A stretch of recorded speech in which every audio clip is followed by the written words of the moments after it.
extraterrestrial or interdimensional or any number of different possibilities. The following is my conversation with Dr. Keith Taylor, a fascinating guy with an incredible history. When researching him for a summary in this introduction, I found it near impossible to condense it down to a short, punchy summary. I mean, really, there's just too much in too many fields, but I'll try and summarise. A previous NYCD Assistant Commissioner, NYPD Special Assignment cop, he's taken down organised crime groups in the Bronx. A professional criminal justice, he's collaborated with the FBI, taught incident management to Homeland Security, and was a 9/11 first responder and survivor. And someone who's read and researched more on UFOlogy than anyone I know. Check out that bookshelf. Today, I'll be asking him two key questions in this series of short podcast interviews with people from the UFO UAP community. Here's my interview with Dr. Keith Taylor.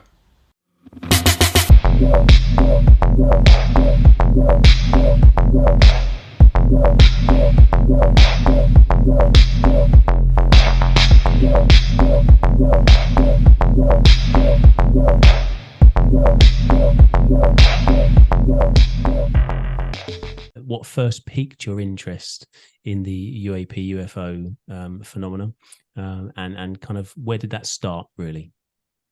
So I would say that the very beginnings would have been the 2017 New York Times article. There's a little bit of information about that that was circulated, but I wasn't really that interested. And then UFO documentaries started popping up, and what really got me interested and realized how serious this subject was The Phenomenon by James Fox.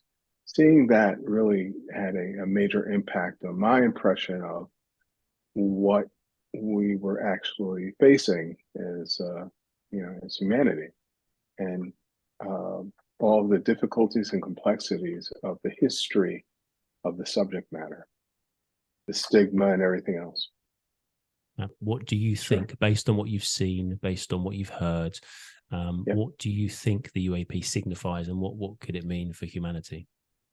It is everything and nothing at the same time, meaning that what I like to imagine is that UAP, the possibilities of what life forms it represents, is almost the endless amounts of life forms that are available on our planet currently. So it can take, I imagine, very different types, very different forms of life than what we could imagine. And so there are lots of theories out there, time travelers and ancients and extraterrestrial or interdimensional or any number of different possibilities. Think that because we don't know, because whatever information that's compelling is probably highly classified, we don't know. So it's important to be skeptical, but to keep an open mind for all the possibilities that have been reflected in experiences that people have talked about over the decades and thousands of years. Non-human intelligence. It has been with us forever. And so understanding that it can take many different forms is what we're looking at. Until we get more information, until information is declassified, it's important to understand that we don't know. And those who say they do, either they are whistleblowers or they don't know what they're talking about. So I have a doctorate in education. That's just as good as a doctorate in astrophysics.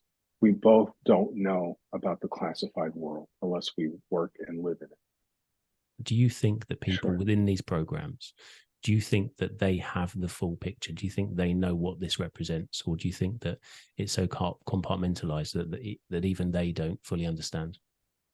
The latter, that they don't even fully understand, but they probably have a lot more information than those in the unclassified world.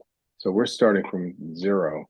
They have more information, more experience, more history, more evidence about what exists currently and what the situation is in terms of humanity and threats and experiences.